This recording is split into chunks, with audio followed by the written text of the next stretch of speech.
வணக்கம். வண்டி வச்சுருக்கவங்க, வண்டியை பற்றி தெரிஞ்சவங்க எல்லாரும் இந்த கூலண்ட் அப்படின்ற வார்த்தையை கேள்விப்பட்டிருப்பீங்க. நிறைய பேருக்கு கூலண்ட் எதுக்கு பயன்படுத்தணும்னு தெரியும், சில பேருக்கு தெரியாமல் இருக்கலாம். கூலண்ட் எதுக்கு யூஸ் பண்ணுறோம்னு பார்த்தீங்கன்னா, நம்ம வண்டியோட இன்ஜின் டெம்பரேச்சரை அதிகமாக விடாமல் மெயின்டைன் பண்ணுறதுக்கு தாங்க யூஸ் பண்ணுறோம் கூலண்ட்டை. ஆமாங்க, நீங்கள் முன்னாடி பழைய படங்கள்லாம் பார்த்துருப்பீங்க. வண்டி போய்கிட்டே இருக்கும், திடீர்னு புகையாக வரும்.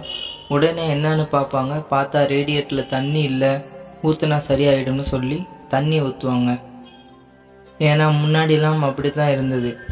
அடிக்கடி ரேடியேட்டரில் தண்ணி கம்மியாகும், அதை ஊற்றிக்கிட்டே இருக்கணும். அதுக்கப்புறம் தாங்க இந்த கூலண்டை கண்டுபிடிச்சாங்க. அதுக்கப்புறம் இந்த பிரச்சனை இல்லை. அதுக்கு என்ன காரணம்னு பார்த்தீங்கன்னா, இன்ஜின் டெம்பரேச்சர் 100 டிகிரி செல்சியஸ் வரும்போது வாட்டர் வேப்பர் ஆயிரும். ஆனால் கூலண்ட் 120 டிகிரி செல்சியஸ் வரைக்கும் வேப்பர் ஆகாது. அதனால தான் இப்போ அந்த பிரச்சனை வர்றது இல்லை. நீங்கள் கூட உங்கள் காரில் பார்த்துருப்பீங்க, டெம்பரேச்சர் கேஜில் 40 டிகிரி செல்சியஸ்லேருந்து 120 டிகிரி செல்சியஸ்னு இருக்கும்.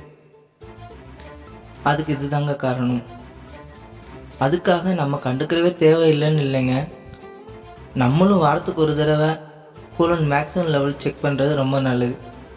முடியலைன்னா அட்லீஸ்ட் மாதத்துக்கு ஒரு தடவையாவது செக் பண்ணுறது ரொம்ப நல்லது. ஏன்னா கூலண்ட் கம்மியாச்சுன்னா டெம்பரேச்சர் ரைஸ் ஆகும், நிறைய பிரச்சனைகள் வரும். அதனால டெம்பரேச்சர் கேஜில் அடிக்கடி பார்த்துக்கிட்டே இருங்க.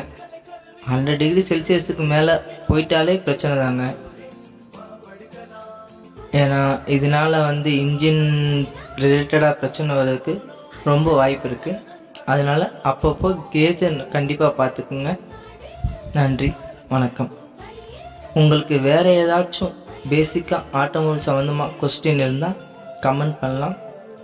உங்களுக்கு இது ரொம்ப பிடிச்சிருந்ததுன்னா சப்ஸ்கிரைப் பண்ணலாம், என் கூட தொடரலாம். நன்றி, வணக்கம்.